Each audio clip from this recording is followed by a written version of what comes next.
So welcome everybody to this, this public lecture organised by the Maths Department here at LSE. So I'm Professor Andrew Lewis, a member of the Maths Department here.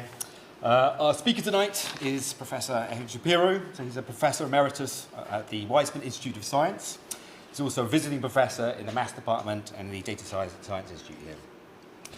So Udi's made foundational contributions in a wide variety of different fields. I believe as part of his motivation for coming to LSE, a lot of his early work was inspired by Karl Popper, who of course founded the Department of Philosophy, Logic and Scientific Method here. So some of Udi's early work was concerned with developing algorithmic interpretations of Popper's methodology.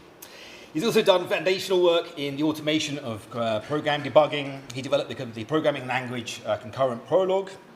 Decades ago, he was well ahead of his time in developing early versions of the metaverse for social networking.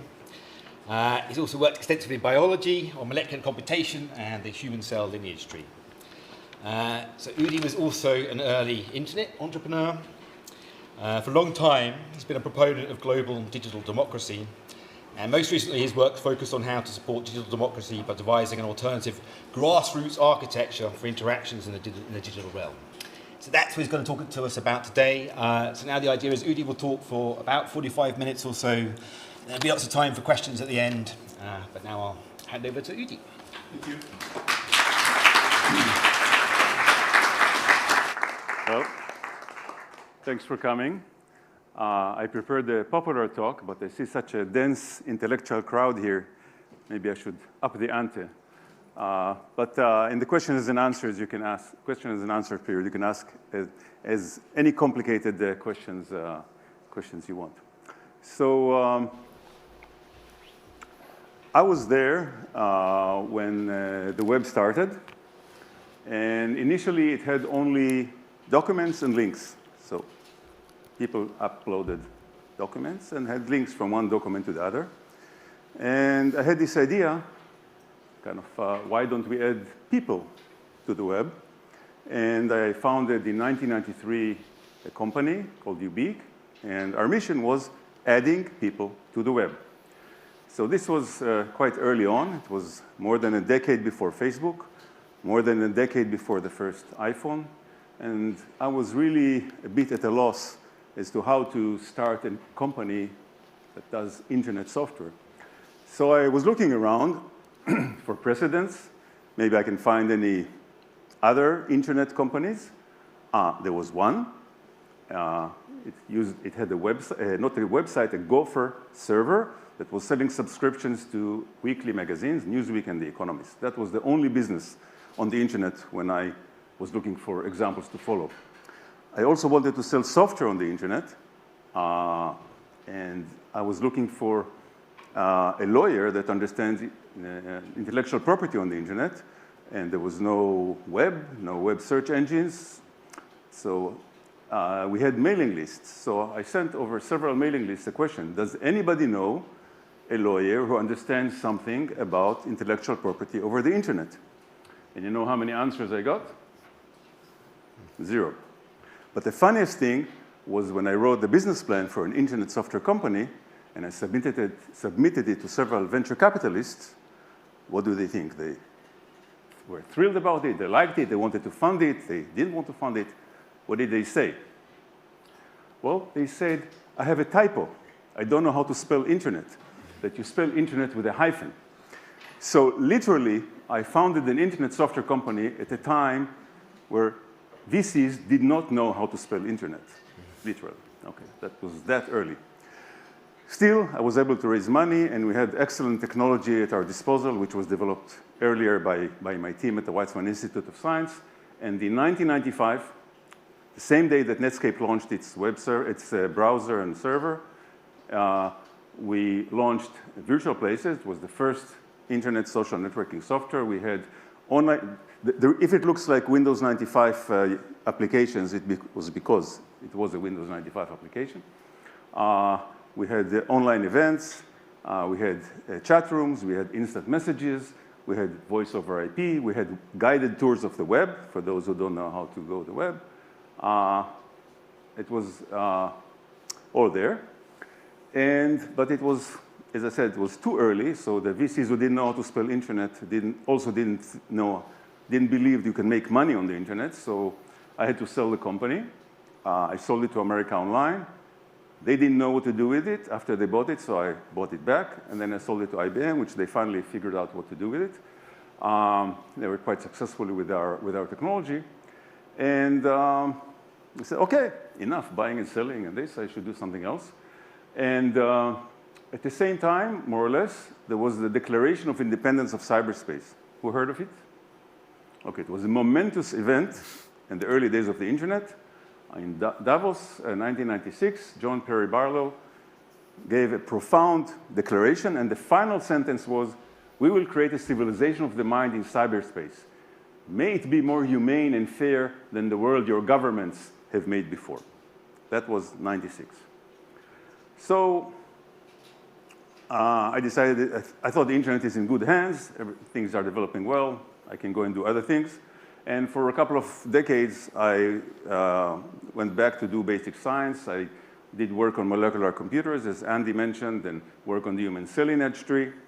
And 2 decades after the Declaration of Independence of Cyberspace, I was invited to the World Economic Forum in Davos, same place, in 2016, to talk about my basic science research.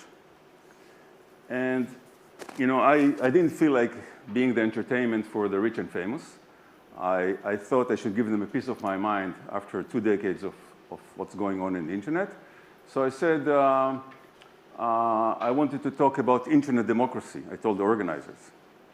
So hell broke loose. We're going to have 40 heads of states which are not democratic. How can you talk about democracy? You know? So I said, no, it's not about democracy, it's about internet democracy. It's completely unrelated. Don't worry. So they agreed, and I gave, part of my talk was about my basic science, and part was about internet democracy. And what I said is that 20 years later, after the Declaration of Cyberspace, it's not what we hoped. We thought the internet will be the great equalizer. It will bring participation everywhere, democracy everywhere, knowledge everywhere.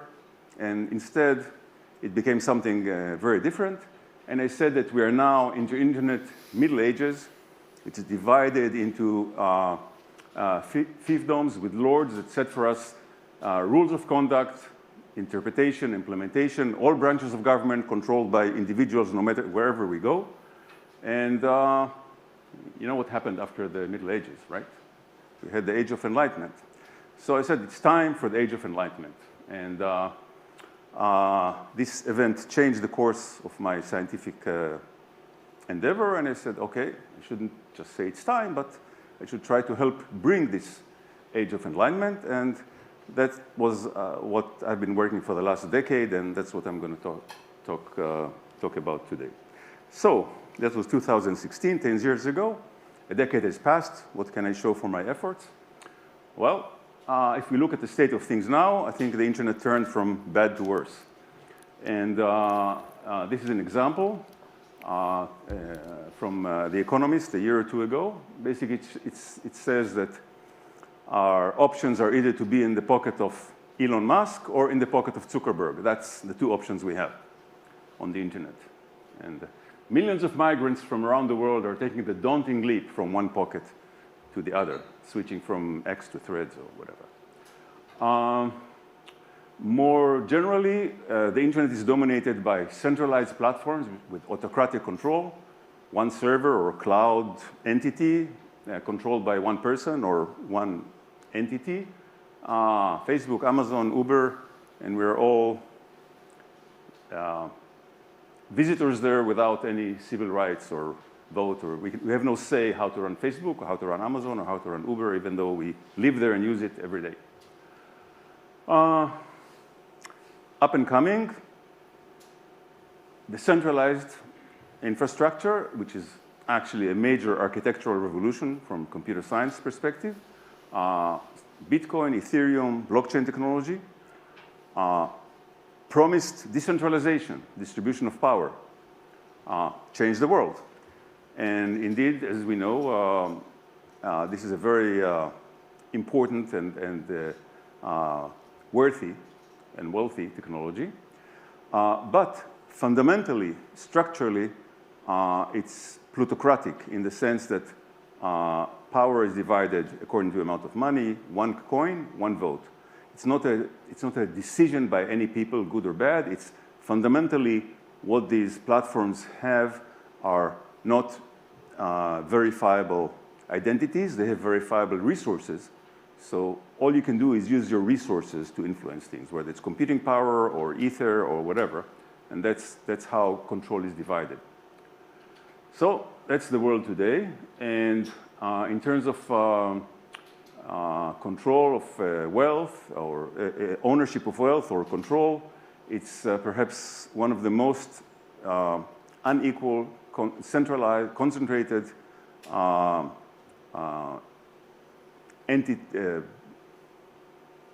things or economies or sources of wealth in human history, where a tiny, tiny, tiny, tiny fraction of humanity has majority of wealth and majority and control of these technologies. So we thought the internet will be the great equalizer.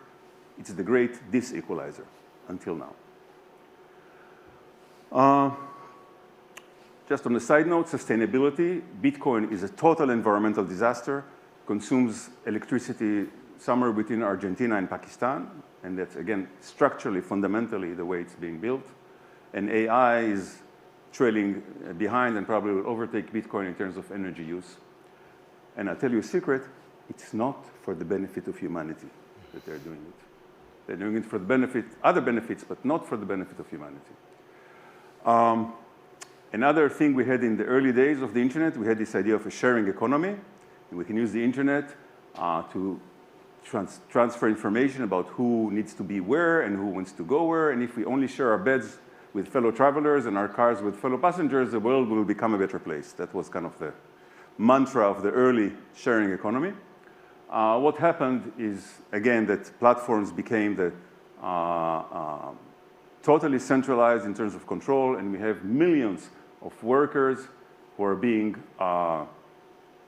exploited without even basic worker rights, and probably we should call it feudal economy rather than the sharing economy, and workers like sick leave, holidays, pensions, job security. But for me, the most disturbing aspect is that they have significantly elevated rates of depression and anxiety. Okay, so we wanted to create a better world, and we created something that causes people to be depressed and anxious. So how can we fix all that? Okay, don't be so gloomy. You know, maybe there's hope. So when a scientist faces a huge, complex, difficult challenge, what do? You know, well, they consult authority. That's what they do. And fortunately, we have here at LSE a formal, moral, and scientific authority. Our president, Barry Kramer, and if you haven't listened to his inaugural lecture, you should. He presented 5 challenges for the social sciences. And they converted later to Shaping the World campaign for LSE.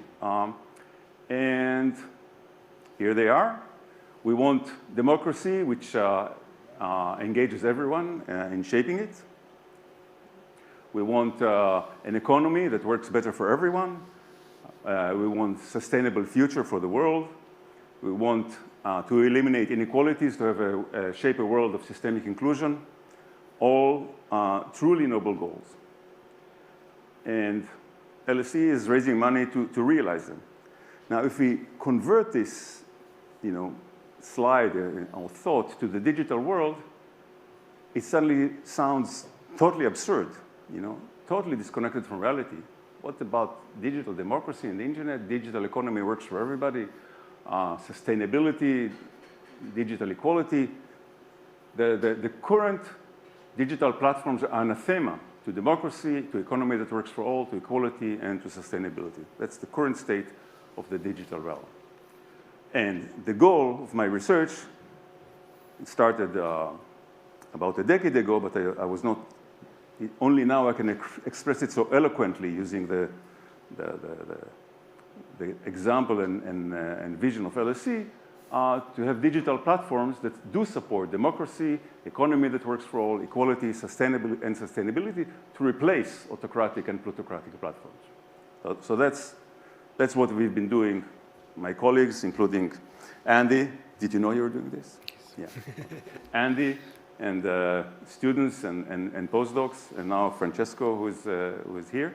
That's what we're trying to do. So what can I show for these 10 years of work? Well, it's about a pile this thick of papers, mathematical papers.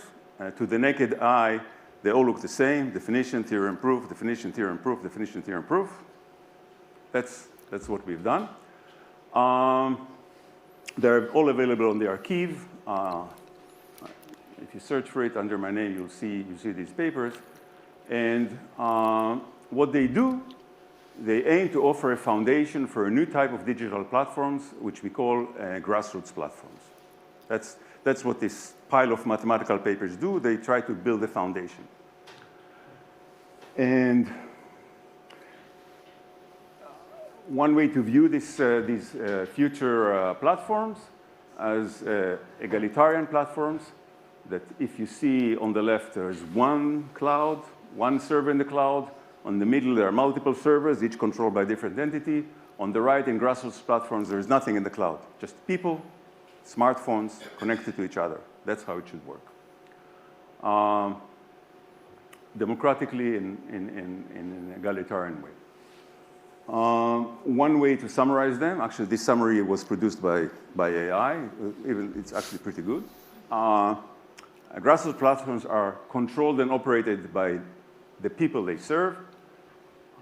Multiple independent instances that may coalesce, so you can start a platform here and here and here independently. You don't need anybody's permission, and they can emerge. Egalitarian by design, no third-party control, manipulation, or rent extraction, and operate on networked smartphone, as I said, serverless, permissionless. So that's a very kind of high-level description of what grassroots platforms are. So we contend that grassroots platforms will support democracy, economy that works for all, equality, and sustainability, with the goal of replacing autocratic and plutocratic platforms. So if they're so good and so promising and so exciting, why have we done just math for the last 10 years? Why haven't we done anything useful? There are two answers, actually. One is that indeed the challenge was difficult, and we needed these 10 years. And actually, some of the missing pieces of the puzzle were finished on the last couple of months. One fundamental paper with Andy and colleagues and some others. So in retrospect, even though we were, especially my students, they said, okay, when are we going to write some software, I said, I was always saying 6 months, For the last 10 years, I said 6 months we'll start doing software. So, so even though they wanted, we didn't do it. And in retrospect, had we stopped any time earlier, it would have been too early, and we have been using a not sufficiently robust and correct foundation. So I think finally we have it. The other reason is, I started an internet software company once. I know how to raise money, how to write a business plan. I still have some contacts, even though they all have white hair or no hair by now. So theoretically, I could just do it, except that this is a totally different beast. This is a not-for-profit technology that has to be a public good in a fundamental way. So for one reason we were sort of doing this math and not jumping into the water and swimming is that I didn't know how to do that. I didn't figure out what entity, what institute, how to raise money to hire, top-notch programmers to build top-notch technology that is not for profit. So now I have an answer. I don't need it. We have AI. And for the last 6 months, actually, I jumped into the water and started swimming together with AI. And It's a great experience.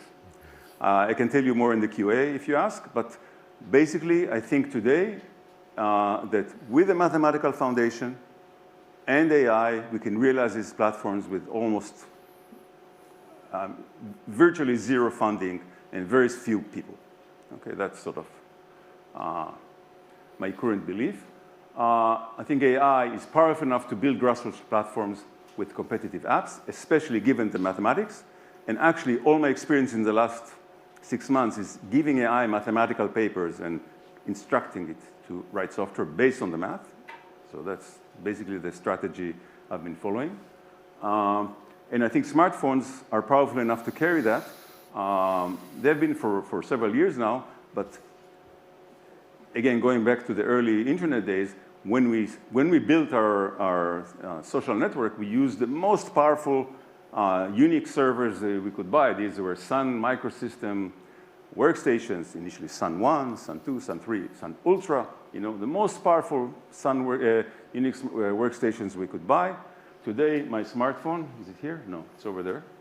My smartphone is probably 1,000, 10,000, maybe more times more powerful, has more memory, has faster internet compared to the workstations that we were using then. So the smartphones today are powerful enough to do that. The reason we are not using them for these purposes, the main reason is that it's not in anybody's commercial interest, okay? Except maybe Apple and Samsung.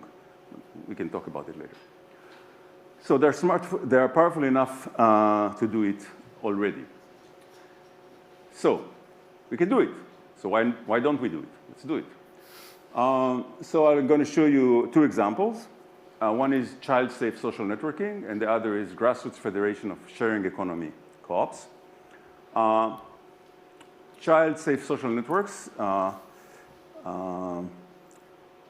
think it's a dear topic to everybody who has children or grandchildren or expects to have children. And I'm talking about children, not adolescents or young adults. I'm talking about children who are totally under the responsibility of their parents and get a smartphone at the age of 6, 7, 8, 9, something like that. And how do we make it safe for them? And actually, that's another slide. Usually, I have AI under a tight leash, but this slide, Claude actually produced totally on its own. So it's a very good slide. It says there are 2 crises, 1 cause. Children are exploited for engagement. Workers are exploited for commission. And the same architecture, same structural cause. The platform operator has complete control, and the business model conflicts with the welfare of the people the platform serves. Okay? Good. It's a good slide. So the architecture is the problem. Okay, and we offer an alternative architecture, which we hope will be the solution. So child safety, I don't need to say much about this. Maybe only the last sentence, that only an architecture that does not grant control to its operator can put parents in control. Because child safety is the responsibility of parents, first and foremost.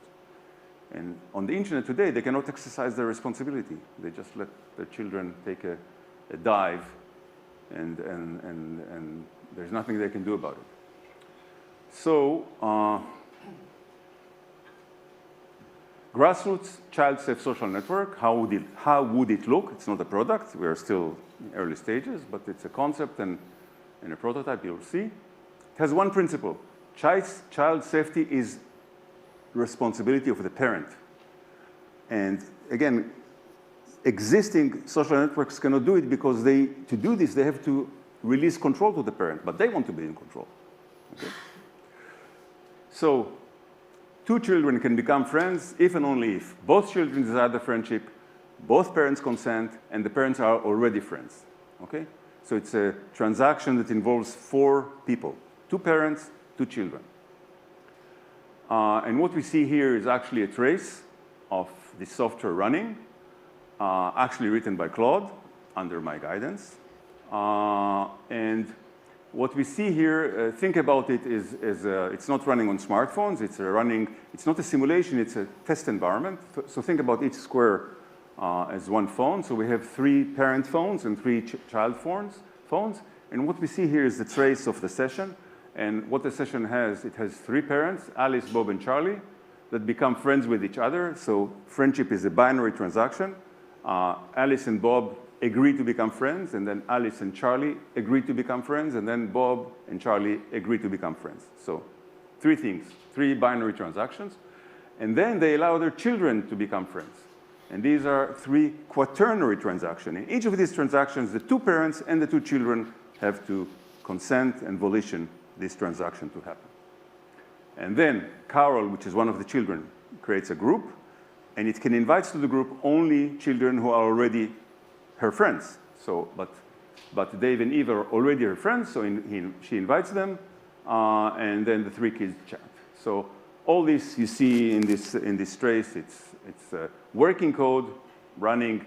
It's working code that would run on smartphones once we deploy this successfully on smartphones. Okay, so that's one example. Another example, just so you see the spirit of, and that's it. There's nothing else. All you need is 6 smartphones connected to the internet. There's no third party, no Zuckerberg, no Musk, nobody. 3 phones running the software can establish that on their own. That's it. Okay?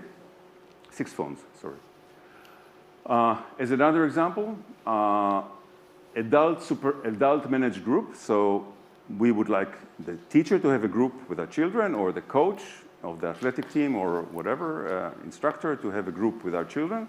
So how can this happen? First, the coach has to be our friend. So because in grassroots social networking, there's no global director or anything. Just people talk to their friends, that's all. Okay? So it has to be our coach has to be our friend so they can talk to us, to the parents. And then for a child to become a member of the group that the teacher created, the teacher, the parent, and the child have to consent. Okay? And that's what we see here. The teacher, Alice, befriends the parents, Bob and Charlie. Alice creates a study group. Alice invites Dave and Eve, join the group, and Bob and Charlie and the children consent. And then the teacher and the 2 children can chat. Okay? So that's an example. Okay? How are we doing on time? Oh, we're doing reasonably well. Fine. Yeah.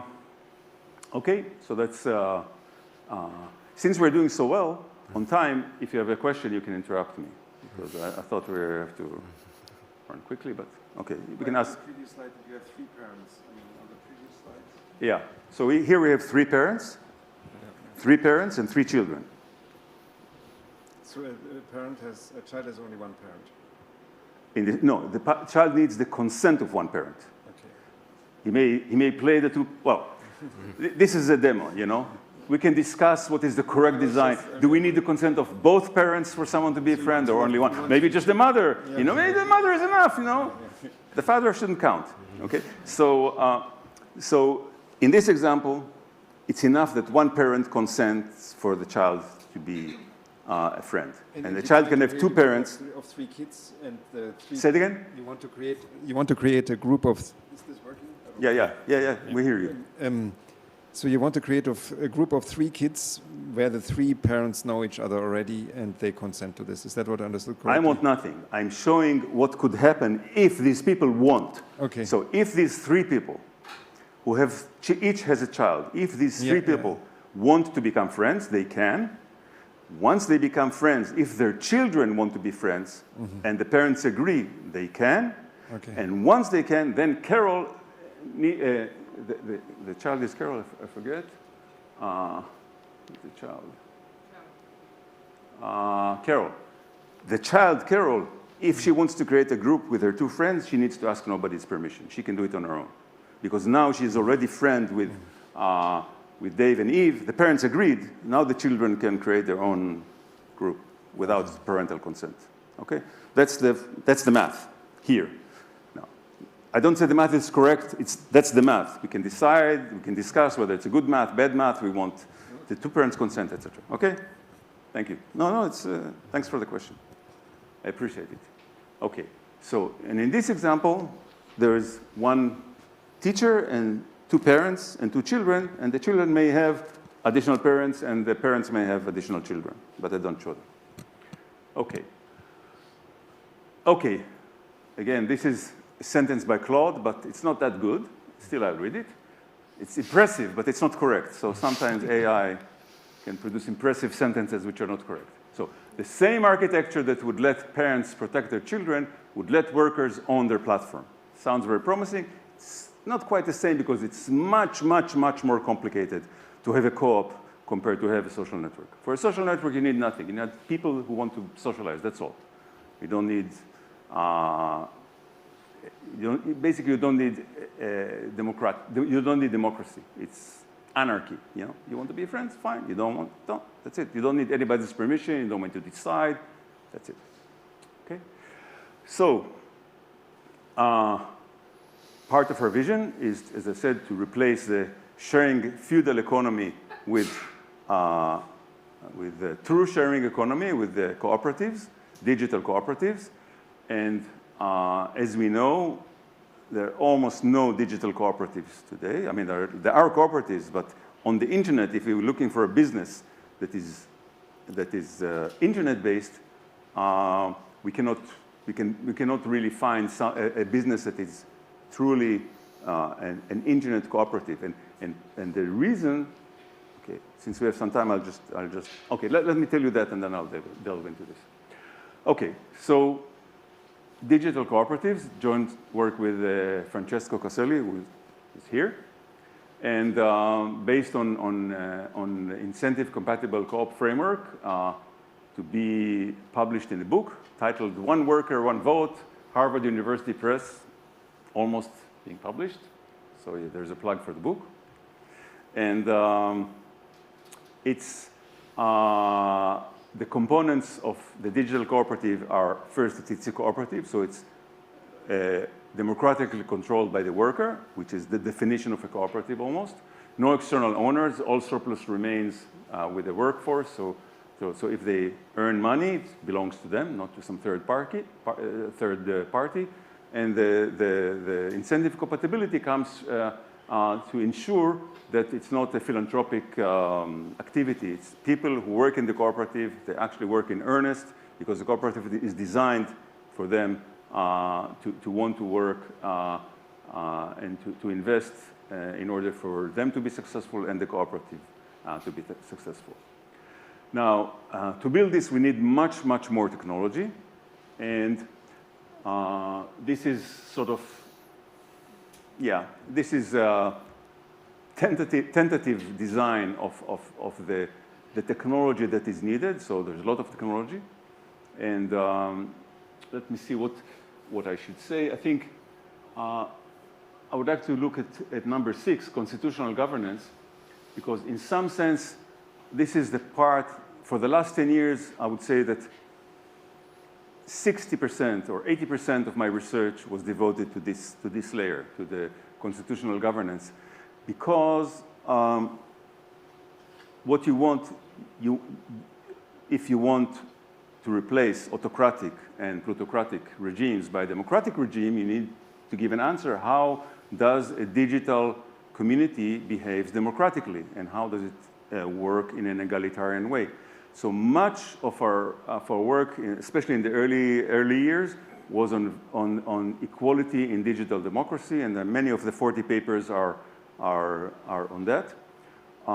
Equality in proposing, in voting, in constitution formation. How does a democratic constitutional how does a constitutionally democratic entity operates and modifies the constitution in a democratic way, an egalitarian way? All fundamental questions that we worked pretty hard to give reasonable answers to. And the final piece, which actually came out a couple of months ago with Andy, is this constitutional consensus integrated with democratic governance. And the idea is, it's this puzzling thing that you need. Democracy is not consensus. I mean, it could be, say, majoritarian. You need typically you want the majority or some supermajority of the people to want to do something for this to happen. But you need consensus on the fact that the decision was reached according to the Constitution. So if people don't agree that indeed the majority wanted something, then the whole thing breaks. Okay, so this interplay between the fact that the democratic process is majoritarian, but the constitution on the validity of the democratic process needs consensus. I mean, consensus doesn't mean unanimity. Computer science has worked for 4 decades now to build consensus even when there's no unanimity. When there are faulty agents or malicious agents, there's a huge body of research which Andy has been spending, I would say, 90% of his time on this, 99? 100% of his time on how to achieve consensus despite malicious entities. So computer science knows how to do this, but this is sort of the bedrock on top of which digital democracy must operate, and these are the two pieces that we finally were able to put together a couple of months ago in a paper that I'm very happy with. Okay, so that's, and as I said, cooperatives are the first line in the definition of a cooperative is that it's a democratic entity. So if you don't have a solution for a digital community to operate democratically, you cannot build a digital cooperative. Okay? So that's why this foundational work was really a precondition for anything we want to do with digital cooperatives. And as you see, social networks, maybe I can ask during the question time, I can talk about cryptocurrencies if there's interest. But social networks, social graph, they do not need this democratic consensus. It's a much higher level construct. So for people to talk to each other, anarchy is good enough. Okay. So the conceptual and mathematical foundations that we've been working on for the last 10 years are in place. And what we're doing now is trying to build it using AI, and I'll be happy to answer any question you may have. Thank you. Thank you.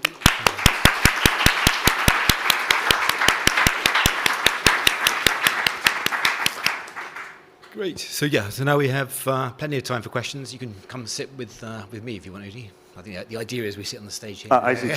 That's all right. Okay. So there'll be people with microphones. If you hold up your hand, I'll point out some people. So let's go first of all to the gentleman with the glasses there. Okay. Thank you very much. I think there's a microphone coming. If you wait there, then people will think. How are you going to get the app onto the device in restrictive environments? Like Iran? Yes, for example. Okay. It's an excellent question. Of course. And actually, when I spoke to another faculty member here at LSE about this Grassroots thing, okay, he asked me, what about the Grassroots phone? And we don't have a Grassroots phone today. We have Android and iOS. These are the phones we have, and we will work with that.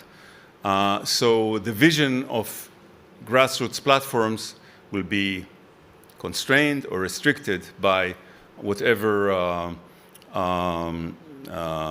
constraints are imposed by the phone operating system, which are not that difficult. Specifically about Iran, actually, we had some discussions about that.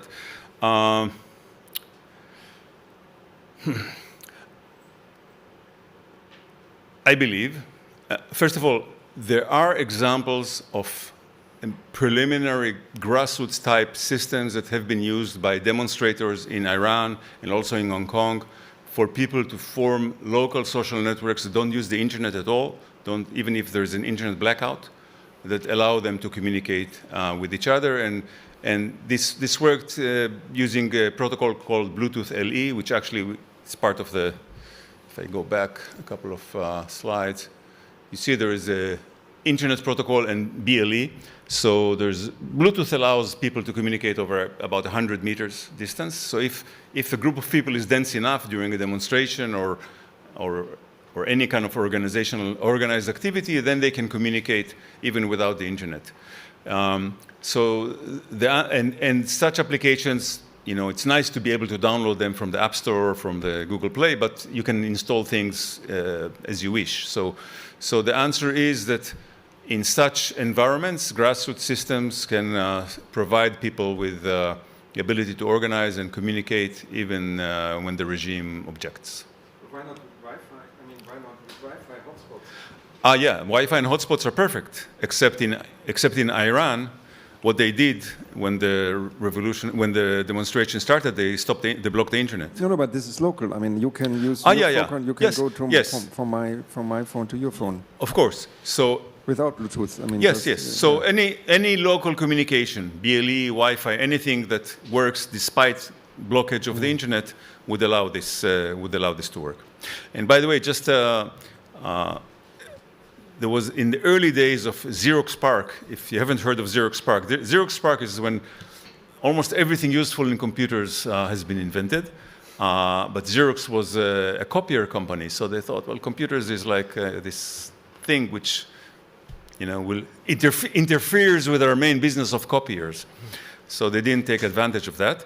But they had a system in which salespeople would, when they meet, their computers would exchange data. So even before the internet, so the network was just people meeting and communicating peer-to-peer that way. So the idea is pretty old. Yeah. Okay, you have to take a question here. Hi, you mentioned BLE. Are you familiar with the app Briar? Which app? Briar. I think I heard the name. So Briar is available on Android. And unfortunately, if you install it on your phone and you go to China and they do their scan, which they can do on tourists now, you'll get arrested because they'll think you're a spy. Okay. So basically, for everyone listening, the issue is that once you have connection over BLE with another phone, that's the kind of technology that spies are using. And you can be sitting in a hotel, in the lobby or wherever, and you're invisible to three-letter agencies. And they don't like that. So what you're talking about here is absolutely fantastic. I'm well behind it. There'll be a whole community of Linux people and privacy people all behind it. How are you going to get it past the three-letter agencies to get them to accept it? Yeah, I don't know. Okay. You should mimic doing something different. Okay, we have a question at the front here. Yeah. In blue jacket, yeah. Thank you. I'm just wondering to what extent you've thought about the kind of other side of the problem, in the sense that you're talking about a supply-side solution, supplying the technology, and I understand that's the focus of your research, but just for this forum, to what extent you've thought about the demand side of the issue. I think thinking about the sort of death of the internet, if you will, a lot of that was people voluntarily moving from less controlled, less centralized systems to more centralized and more controlled systems. And so how you think about that challenge, if you do provide this infrastructure, how do you actually convince people to use it? Okay. So first of all, I think the answer is that's why I'm here at LSE, for people to help me think about that. And with Francesco, we're thinking about that.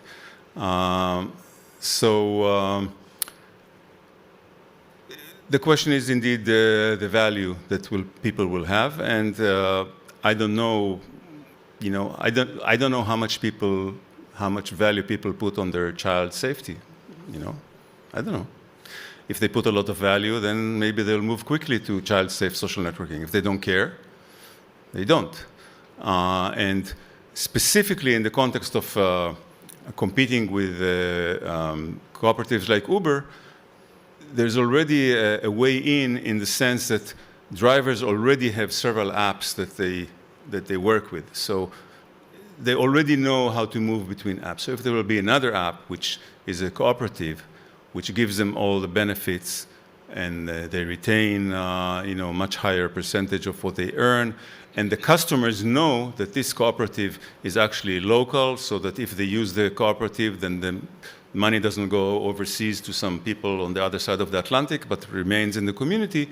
I think that this could help. And also there's a lot of, another aspect is the government and the desire to support local communities.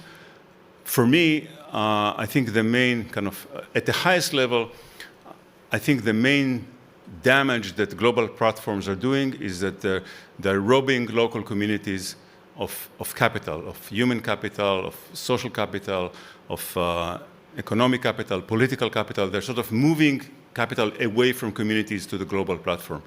And one way to view this grassroots architecture is basically trying to bring capital back to the local community, so that basically allowing people to conduct their digital lives the way they conduct their real lives, within the community, among the community, by the community, etc.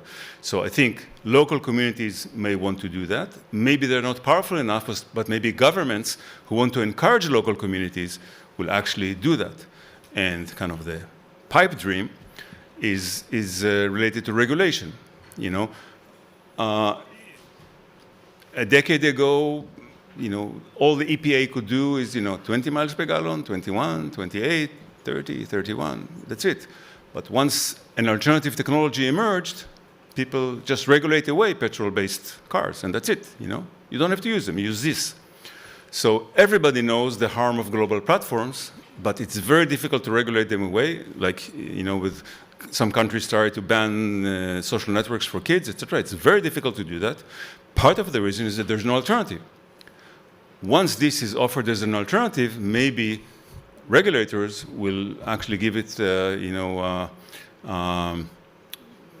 backwind by regulating away the competition because it's harmful, and finally there is an alternative which is not harmful. So that's another venue, but again, I'm here to think and discuss about that. Let's take a question at the front here. Yeah. It's just this lady here in a dark jacket. Yeah. Thank you. Hi. I was wondering if perhaps you've already thought about or imagined how this technology might be used to insulate against disinformation or troll networks. I think it's one of the most prominent problems of the internet at the moment, especially that a lot of this information involves real people with individual devices peddling the disinformation. Can you help me? How could the technology be used against disinformation? Yeah, actually, thanks for the question. Thanks for allowing me to answer. I think, let me start from the end. I think this is the only solution for deepfake. What we're offering is the only solution to deepfake, and I'll try to explain.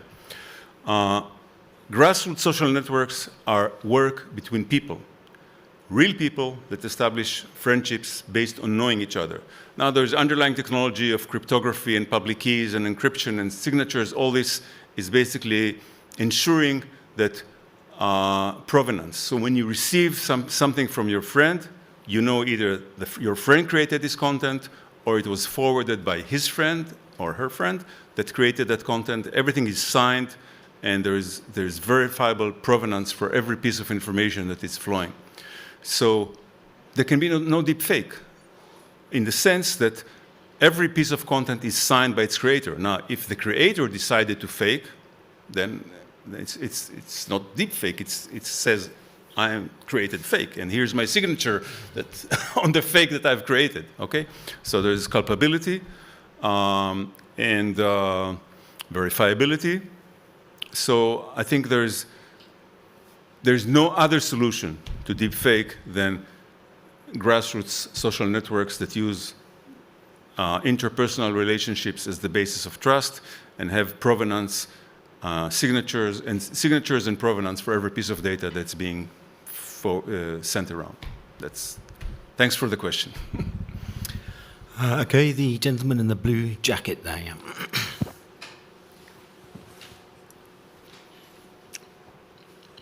Yeah. Thanks. This is really interesting. Can you raise the volume of the? Not to you. I'm asking whoever controls the volume. Looks like it's on. No. I'm asking the controller at the back because I can't hear even when you speak. Okay. The problem is not you. You're perfect. The problem is way back there. I'll try to speak up. Okay. How would your research program sort of square with the extreme concentration of computing power that we've seen in AI data centers across the world with the rise of generative AI? Because it seems unlikely that we would be able to get the concentration of compute that we need to perform the computations for modern science on a decentralized smartphone-based structure. Okay. Excellent question. And I should hold my phone. Here's the phone. And the reason I want to hold it is because it's more powerful. As I said, it's thousands or hundreds of times more powerful than the workstations that we used to build the internet 30 years ago. But it's probably 1 million times more powerful than the computer that was built at the Weizmann Institute in 1954, called the Golem, which occupied the entire basement of a huge building. Okay, so it was like a basketball court, you know, size. And every gate, every register was like this high, you know, it was switches, and so this was the size of a register. You could see the registers are this big. So I have several answers. So that's just a perspective. That's not the answer, that's a perspective. The first answer is I don't know, okay? But I have additional answers. One is that the way AI develops today has nothing to do with the interest of humanity, with the interest of science, with how things should be done to improve our understanding. It is driven solely by commercial interests and solely by desires by belief that it's a winner-takes-all situation, and we've been there and done that, therefore we must win again, therefore we must put billions and billions and billions behind the key players. Nobody said AI should be like that. It's totally a commercial interest game that is driving AI in an extremely specific direction that has nothing to do with science. Okay? I can imagine a completely different research direction that looks at personalized AI, that creates tiny, efficient AI engines that run here and are taught by individuals to serve their interests. You know why nobody is developing this? Because there's no money. But it could be the right thing. So it's not inevitable, okay? And I want to compare it also to Bitcoin, okay? Bitcoin is a total, enormous environmental disaster. It's unbelievably inefficient. It does 7 transactions per second compared to, it's 1 million times less efficient than Visa. And it's being run and executed solely to serve greed, okay? And there's a way, computer science has already developed ways to do the same thing. Even if you don't like plutocracy, which I don't, you can still run it without wasting, destroying the planet. Ethereum has shown that you can run cryptocurrencies without destroying the planet.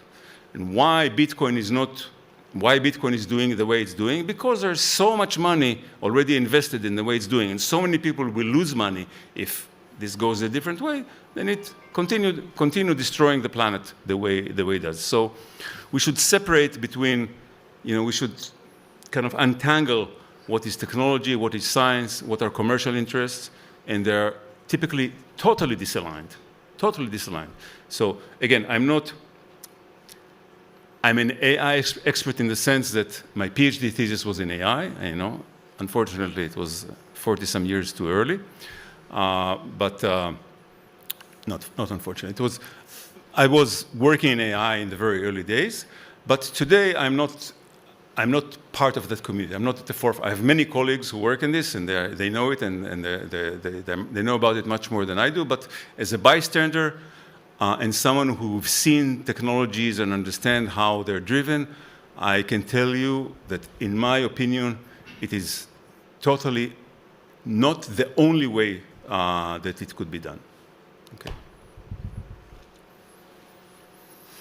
And just to complete the answer, the reason I raise sustainability is that grassroots platforms are fundamentally sustainable in the following sense. There's nothing there except phones talking to each other. That's it. And if you put some little AI here, you'll have AI. Let's take the person in glasses at the back there. Yeah.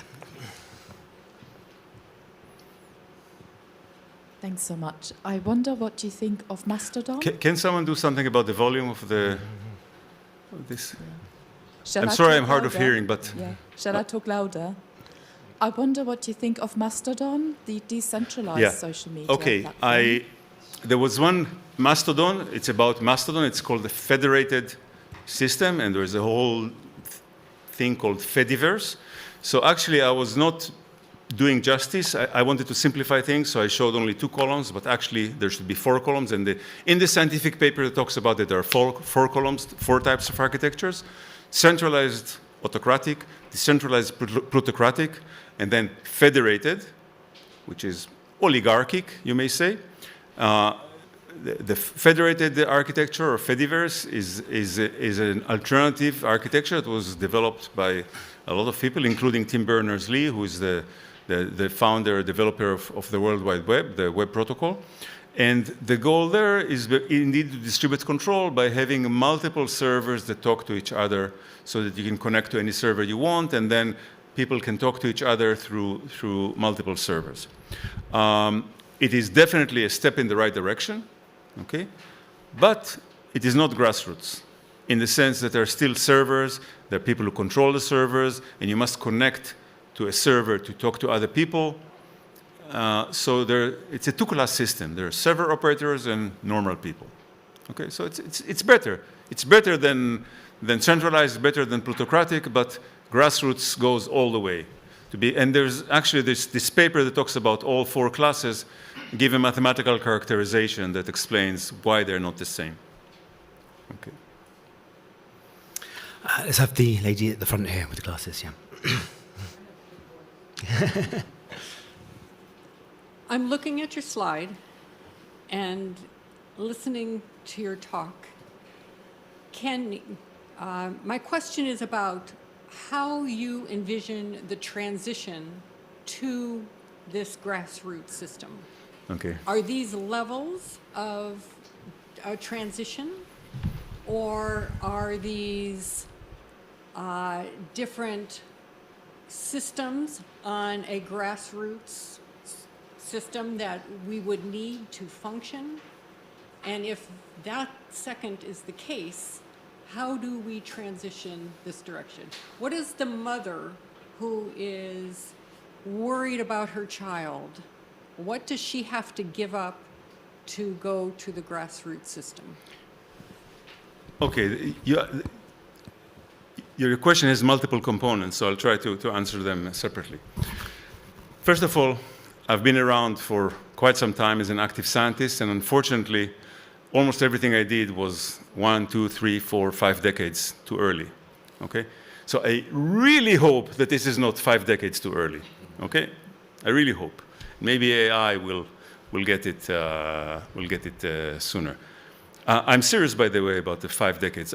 2000, one of the slides I showed you was about biomolecular computers that I did in early 2000. They were purported as programmable drugs. You can actually build molecular computers that can function as programmable drugs. That was the idea, and we showed it in a test tube and got a lot of press for it. And then the student who led this work became a professor at ETH Basel in Switzerland, and 3-4 years ago, we started a company to actually do drugs based on that. So if things go well, so this is 2000, the first paper was 2002. If things go well, by 2050, there will be drugs that people can use based on that. So 50 years. Maybe 2040, 40 years. So I hope this will not take that long. And again, it's the same question. I don't know how to, quote unquote, penetrate the market and what is the right angle and all that. What I agreed with Francesco is go all the way to the top. And we're going to try to do the research proposal or research program we're working on is try to do a cooperative Uber, which has all the layers of technology up there. Whether we could deploy before social networks, maybe someone else will do it. The technology is open, But the answer is that if and when this is a high-quality smartphone app that can run, downloaded and run by anybody, then the mother will have to create a critical mass of people who want to use it locally. That's all. You know, her friends, her class, her children. That's it.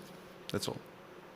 So I hope I answered the multifaceted question. I think part of the question was to explain the diagram there. What are the different Okay, levels, yeah. so I intended to flash it and then remove it, but it got stuck here. So let me try and explain. Okay, so what? So, okay. First of all, what is computer science? Okay, big question. At the end here, there's only physics. There's no computers, no computer science, nothing. It's just a bunch of electrons running around. So computer science does not exist in the real world. Okay, in the real world, there's only physics. So what is computer science? Computer science is about identifying and building layers and layers and layers of abstractions. Okay, mathematical abstractions, conceptual abstractions. It's all layers of abstractions. So a programming language is just an abstraction. An algorithm is an abstraction. An architecture is an abstraction. At the end, it all collapses down into physics, just electrons running around. That's all. It doesn't exist. So what we see here is just layers and layers of abstraction that are needed to build the top layer, which is the Uber co-op. Okay? So what are these layers? The bottom one, okay, smartphone, it's this thing. Okay? iOS, Android, it's the software that runs on the smartphone. IPBLE is the networking protocol that we will use. Tomorrow we may use something else, better, whatever comes up. The fourth thing is the programming. So you could program it, you need to program the computer and the smartphone, and there are technologies for programming smartphones. You know, we use applications. Actually, writing a program that works both on iPhone and Android is still an art. You know, Apple is trying very hard to ensure that people write only for Apple, and Android is trying very hard to ensure that people write for Android. But there are technologies that can be used for both. One of them is a programming language called Dart and Flutter, actually by Google. So we're going to use that. And we're developing a language that will allow us to express grassroots programs on top of that. Now, the reason why we're doing this, there are two reasons. I'm not sure which is the right one. One of them is aesthetic, because I hate computers, because they're so ugly, and I hate programming because programming languages are so ugly, and I spent much of my life trying to devise programming languages which are not ugly, and programming techniques which are not ugly. And when I saw students trying to program grassroots platforms using existing languages, I just couldn't touch it with a stick. So I decided to employ some techniques we developed a while ago to program grassroots grassroots platforms in a way that I can live with. That's one reason. The other reason, which is just as true, I believe in the power of abstractions, and I believe that AI can be much more productive if it programs with higher level, more abstract mathematical languages. So the languages we're working with are very mathematical and abstract, and they were not successful historically because the average programmer found them difficult. Okay, so basically existing programming languages are a compromise so that average programmers will find them easy to use. But they're not the most powerful, the most elegant, the most concise, the most mathematically expressive, because the average programmer finds them difficult. But AI is not the average programmer. AI is the best programmer. It will become better and better and better. So my belief was that if I design a high-level, concise mathematical programming language and use AI to program with it, it'll be much more productive. And this is, I started working with AI half a year ago. But what I showed you, the demos, were actually written by AI using this high-level language essentially without my intervention almost at all. I just gave them the mathematical specification. They converted it to this other mathematical programming language to do that. So that's this green part. And then there are applications. So we need grassroots social networks for people to talk. We don't want people to find each other on the net using WhatsApp or some other, or Zuckerberg or Musk. We want to give the infrastructure that all the other layers, the Uber drivers or the cooperative Uber drivers or any democratic community that forms, to form a democratic community, people need to talk, to decide to form the community.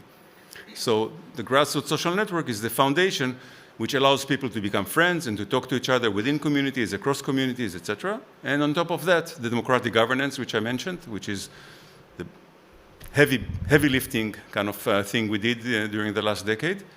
And on top of that, cooperatives, which we hope to build in the future. So I don't know. I'm not sure which question I answered, but I answered some questions. Yes, that's good. So any further questions? Oh, there's the gentleman over there with his hand up. Yeah. So at the bottom there are smartphones, and at some point on the top, people enter. But there is no layer of identification, one person, many devices. This seems to be... It's here. This is it, the grassroots social graph. Everything you talk about, everything you think about is here. It's people identified with public keys. All communication is signed and encrypted. What I said about provenance, etc. So everything is there.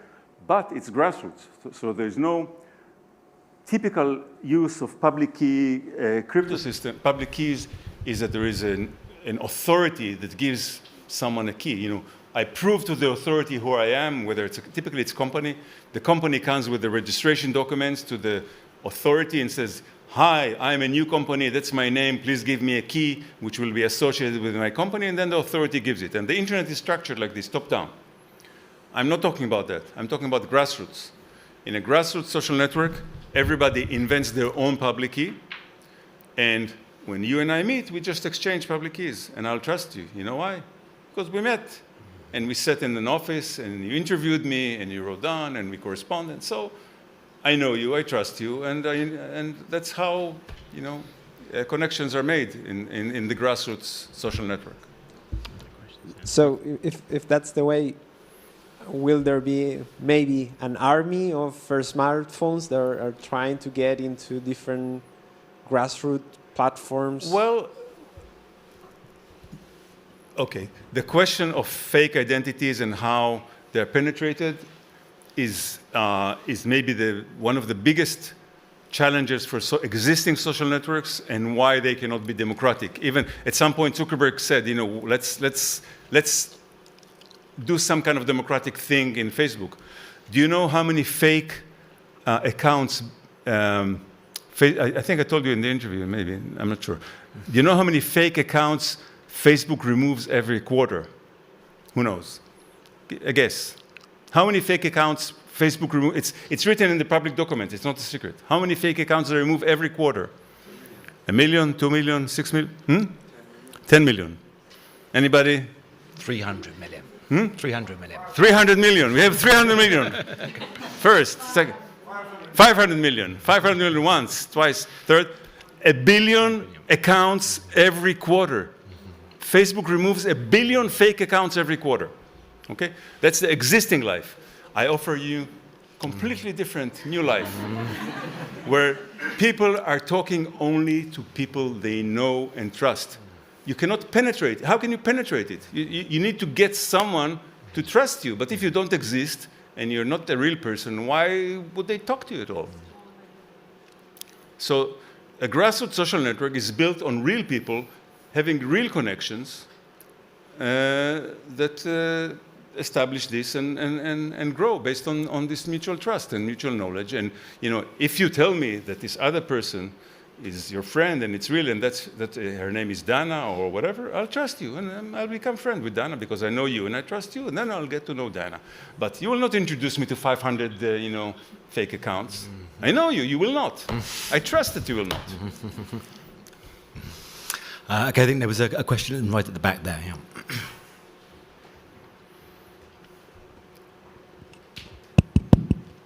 Thank you so much for inspiring talk. I have two questions.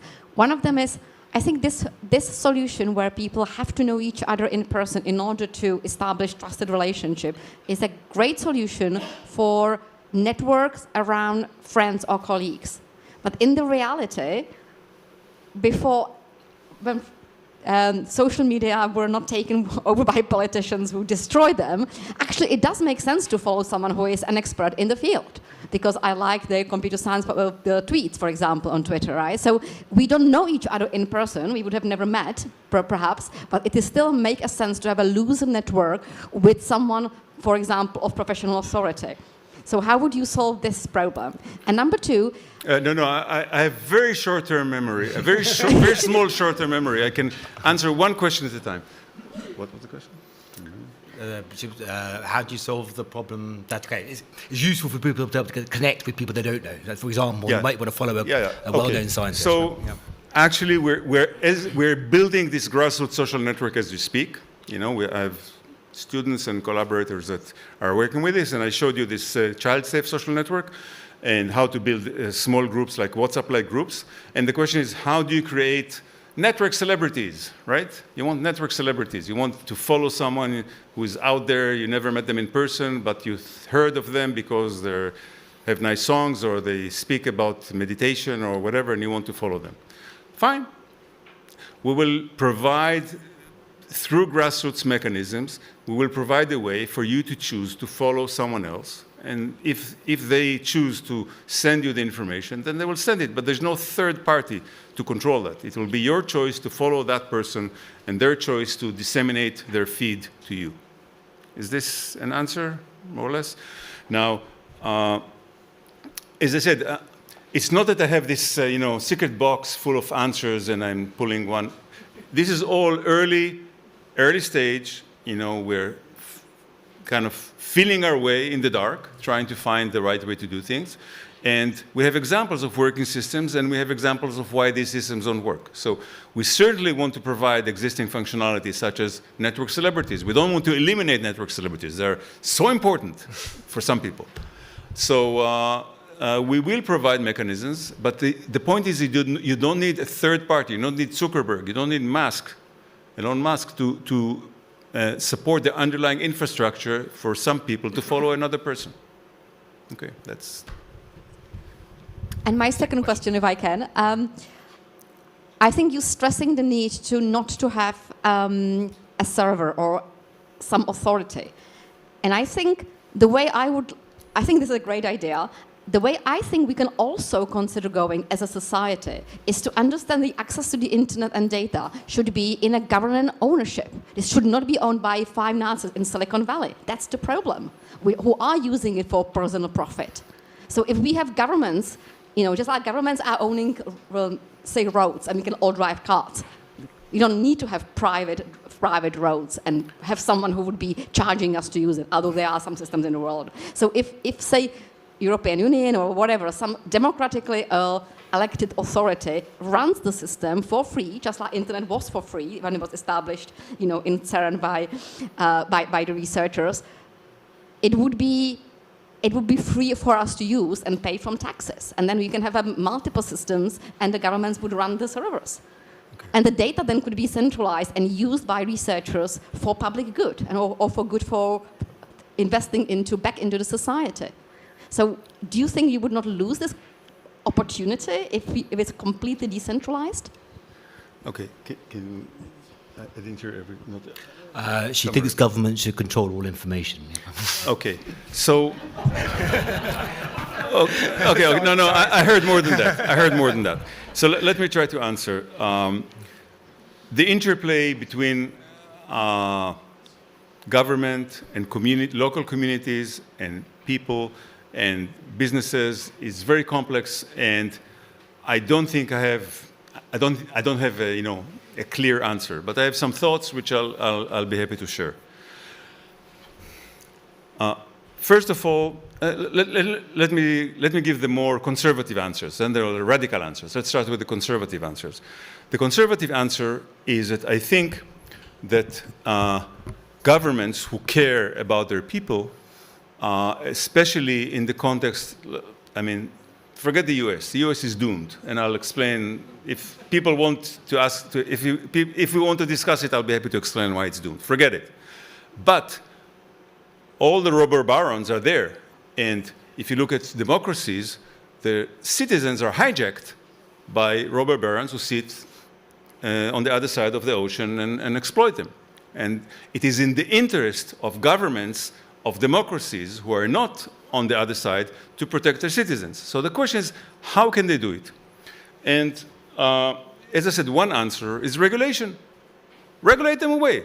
Before you couldn't, because there's no alternative. If we offer a true working alternative, the government, the British government, the EU, could regulate away these robber barons from the other side of the Atlantic. So that's, but it doesn't mean, to do that, it doesn't need to own the grassroots platforms. All it needs to do is regulate the other alternative away. It doesn't need to own the grassroots platforms. What grassroots platforms offer is for people to own their own data, nobody else, because there are no servers. People own their data, people control who receives the data, and everything is signed, so there's a question of copyright, you know, how you can ensure that, you know, basically everything I say could be copyrighted in some sense. So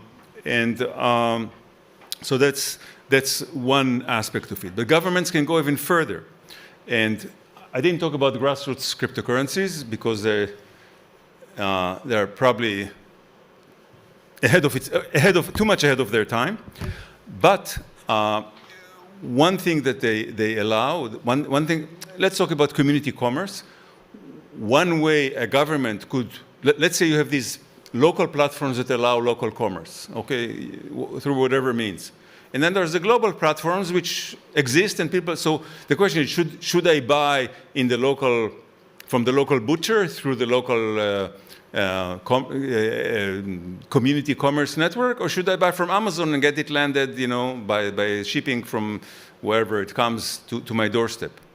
A government can say, for example, local commerce is exempt from VAT. If they want to support the local community, they'll say local commerce within the community is exempt from VAT, so rather than thinking about it as a black market, they can think about it as a way to encourage local commerce and depress global platforms that exploit and extract capital from local communities to the other side of the ocean. So all this can happen without the government controlling our data. That's what I'm saying. Okay, there's a question at the end there, yeah. Have you considered or modeled different assumptions on technological understanding within communities? And is there a level where the proportion gets to such a low level that this sort of system actually promotes worse outcomes than is already the case? Well, I think if this is to be successful, or the way I think it should be successful, is to have, you know, applications that normal people use without thinking about technology. You don't need to think. I mean, when you use a good app, you don't think, you know, about all the multiple components that make it run. You just use it. And specifically, you know, the question is, where will this be most useful? I think one perspective, which, you know, I sometimes believe, depending on the day, some days I believe in it, is that the Global South is actually the most important receptacle for this kind of technology, because it will allow local commerce, local communities, essentially reviving, or as I said, allowing a community to conduct its lives in the digital realm the same way it conducts its lives in the physical realm without paying taxes or rent to some third parties across the ocean. That's what it will allow. So all the functions that today you have on global platforms that cause you to pay rent or be exposed to advertisements or whatever, you could, using this platform in the Global South, without. Moreover, this mix of technology we're talking about of IP and BLE, say there is a village, you know, somewhere in Africa or wherever, where only a few people have internet access. The community could still use this and have internet access through some local connection, and some people have IP connection, and then the whole community can have internet connection using this hybrid technology. Moreover, again, I keep tempted to talk about grassroots cryptocurrencies, even though I was not successful in promoting this idea until now, but someday I will. grassroots cryptocurrencies are based again, on mutual trust and mutual credit. And they basically allow local barter, digital barter. So if you look at communities in Africa, people literally go to their family members' wallets and take money out of it. It's legitimate social family behavior to go to someone else's wallet and take money from it, you know? So this idea of barter that moved and mutual trust and mutual credit that moved to the digital realm will just allow these people to continue what they're doing, but digitally, rather than the physical world is like that and the digital world is controlled by those people out there who determine different rules. I hope I answered your question. Not. You can ask it again, you know. Sorry, it's just whether, so you said about the sort of power being on the outside, but whether with the move to a stack like this, whether that power then just gets concentrated within just a few people within that community, and whether that could actually lead to worse outcomes than the people on the outside having that power. And again, we have a different worldview, so I'm not sure we are communicating well, but unfortunately, I think today, smartphone penetration is, more people have smartphones than they have food today. I mean, there are more people hungry in the world than people who have no phones. That's the reality. So I think, and the grassroots platforms are egalitarian by design. People cannot concentrate power. I mean, they can concentrate power like in the real world if they are more productive, if they work harder, they have more bananas to sell, and they get more money. Okay? But there's no technology-wise way in which people can gain more control or more something if they're not. If you have more friends, then you're more centrally in the social network. If you work harder, you have more money. But that's it. Okay, there's a question at the back there, yeah. I arrived a few minutes late, so maybe I missed it, but I want to ask about thresholds. The threshold to be included, the threshold to be excluded, and then over time we're building trust as well. So is there a process of upvotes, downvotes, and well, that extends to social credit, which again has its... Okay. Thresholds are being included? I'm not sure I quite got it. Will there be some notion of like social credit? Is that what you're... Yeah, that was one part of the question. How many people have to vote you in, or... Okay. Excellent question. Depending on which layer you're talking about. At this level of the grassroots social network, you just have friends, you know. You just form friendships with whoever you want, and if you want to start a group, start it, and if you want to invite people, you're invited, etc. So this is totally anarchic. There's nobody controls you. Okay? You have friends, fine. You don't have friends, try to make friends. Okay? That's, however, once you go higher up, then it becomes a central question. And the central question is how democratic communities conduct their lives. Okay? And a key question in democratic communities is who gets citizenship, who is allowed to join, who is a member, or in a cooperative. Do we want to add new members or not? And what is the mechanism for deciding, you know, whether to add new members or not? So this is a key fundamental question, and we've looked at it from multiple angles. One angle we looked at in the early days of this 10 years kind of decade of research was how, which is related to this question of symbols and fake identities. How can a democratic community grow without letting it be infiltrated by fake identities? Okay, so we have papers on that. It's a difficult question, and we have difficult answers. They involve graph conductance. Okay, it's a heavy graph theoretic concept and it has been used in a complicated way. So we have theoretical papers that show how a community can grow and still retain a bounded fraction of fake identities, even though it grows indefinitely. So there are theoretical answers.